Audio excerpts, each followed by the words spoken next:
জয় গৌর। কেমন আছেন সবাই? আশা করি সবাই ভালো আছেন, সুখে আছেন, শান্তিতে আছেন, প্রেমে আছেন। আজকে প্রেমের ঠাকুর শ্রী চৈতন্য মহাপ্রভুর জন্মদিন। তিনি আজকে এইরম এক দোল পূর্ণিমার দিনে, এইরকমই এক চন্দ্রগ্রহণ ছিল সেরম দিনে তিনি জন্মগ্রহণ করেছিলেন। এখন দেখুন, আজকের ভিডিওটা একটা অন্য বিষয়ে করছি।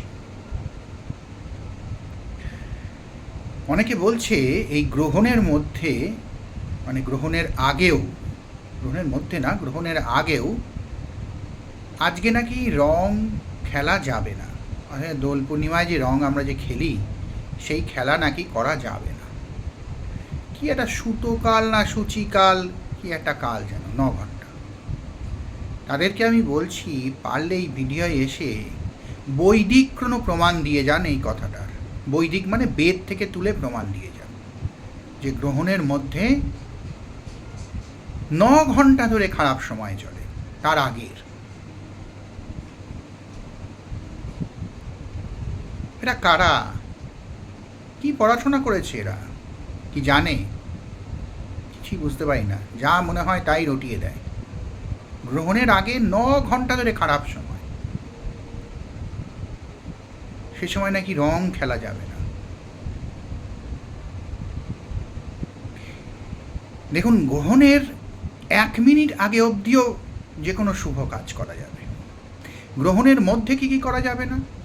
গ্রহণের মধ্যে খাওয়া দাওয়া করা যাবে না অবশ্যই। গ্রহণের মধ্যে ঈশ্বর পূজা চলে না, ঈশ্বর নাম চলে, মানে কীর্তন চলে। যে কোনো রকম ঠাকুরের নাম আপনি করতে পারেন, কিন্তু পূজা করতে পারেন না। পূজা করতে গেলে তো ভোগ দিতে হয়, সেই ভোগ করা যাবে না, ভোগ দেওয়া যাবে না। শ্রাদ্ধ করা যাবে না, দান দেওয়া যাবে না, কাউকে কোনো দান করা যাবে না এই সময় গ্রহণ চলাকালীন। দীক্ষা দেওয়া যাবে না, দীক্ষা দান কর্ম করা যাবে না। এছাড়া আর সব মোটামুটি করা যাবে। দোল খেলাটা কি? দোল খেলায় আমরা সেই শ্রীকৃষ্ণ, যিনি তার সখীদের মধ্যে রং দিয়েছিলেন, আবির দিয়েছিলেন, সেটাকে, রং তো ছিল না, আবির দিয়েছিলেন, ফুল আবিরের দোল, সেই ফুল আবিরের দোলটাকে আমরা স্মরণ করে এই দোলটাকে পালন করি, দোল উৎসব পালন করি। এই দিনে আমরা একে অপরকে সেই প্রেমের রঙে রাঙিয়ে দিই।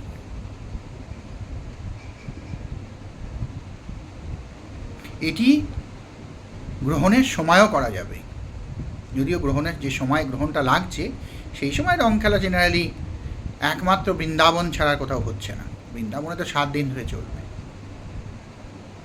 প্রায় সব জায়গায় তার আগেই হয়ে যাবে। 3:20 থেকে 6:48, 3 ঘন্টা 28 মিনিট গ্রহণ চলবে। কোনো অসুবিধে নেই, সব কিছু করতে পারবেন তার আগে। খাওয়া দাওয়া, পূজা অর্চনা, পূর্ণিমা, দোল পূর্ণিমা বলে কথা, সেখানে প্রতিটি বাড়িতেই নিশ্চয়ই পূজা অর্চনা আছে, সব করতে পারবেন, কিন্তু সেটি গ্রহণের আগে কমপ্লিট হয়ে যেতে হবে। ভোগ দান গ্রহণের আগে কমপ্লিট হতে হবে। কোনো দীক্ষা দেওয়া গ্রহণের মধ্যে যাবে না, গ্রহণের আগে কমপ্লিট হতে পারে। পূর্ণিমা ভালো যোগ হতে পারে। কোনো দান করা যাবে না, কোনো খাবার খাওয়া যাবে না। অনেকে বলে ভোগে কোনো দোষ নেই, ভোগও গ্রহণ করা যাবে না। ভোগে তো তুলসী দেওয়া আছে, সেটা গ্রহণ যাওয়ার পর আমরা গ্রহণ করতে পারি। তুলসী দিয়ে দেবেন, যা যা জল টল খাবার টাবার যা থাকবে সবাইতে যদি না ফেলতে পারেন তাহলে সেগুলো তুলসী দিয়ে ধুয়ে দেবেন। এই ভিডিওটা আমি করলাম, তখন অনেকের মধ্যে কনফিউশন তৈরি হচ্ছে যে সত্যি আজকে রং খেলা যাবে কি না। আজকে নাকি সেই 9 ঘন্টা, মানে তো সেই 6টা থেকেই, সকাল 6টা থেকেই শুরু হয়ে যাবে, যেটা বলছে এরা সূচিকাল, সুতোকাল নাকি কাল, কে জানে। যাই হোক, সেই কালে নাকি এসব করা যাবে। তাহলে এই চারিদিকে যে বাড়ি বাড়িতে যে মন্দিরে পুজো হচ্ছে, কি করে হচ্ছে? এতই যদি খারাপ কাল হয়, শুভকর্ম নাকি কিছুই করা যাবে না, কি করে হয়?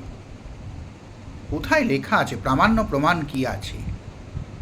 আমরা তো বৈদিক ধর্ম মেনে চলি, বৈদিক ধর্ম থেকে, বেদ থেকে যে সব কিছু সৃষ্টি, বেদে কোথায় লেখা আছে? কোন বেদে লেখা আছে যারা পারবেন তারা এখানে কমেন্টে লিখে দিয়ে যাবেন যে এই বেদে লেখা আছে, এটা বেদ আমি বললাম কিন্তু। হ্যাঁ, ভালো থাকবেন সবাই। জয় নিতাই, জয় গৌর। আনন্দ করে রং খেলুন, মজা করে রং খেলুন। আর যা খাবার দাবার যা থেকে যাবে তাতে তুলসী পাতা দিয়ে থন, জলে তুলসী পাতা দিয়ে থন, গ্রহণ কেটে গেলে সেগুলো গ্রহণ করতে পারবেন। আর জল ফেলে দেওয়াই ভালো, জল তো পাবেনই এখানে, জলের কি আর আকাল আছে, ফেলে দেবেন। দেখুন জল তো চন্দ্রের ওপর প্রভাব সবচেয়ে বেশি জলে, জলটা ফেলে দিয়েন। গঙ্গা জলে কোনো দোষ নাই, গঙ্গা জল সবসময় গ্রহণ করা যাবে, কিন্তু অন্যান্য জল ফেলে দিন। ভালো থাকবেন সবাই। জয় নিতাই, জয় গৌর। আজ দিনটা মজা করে কাটান, ভালো করে কাটান, আর গৌর প্রেমে কাটান।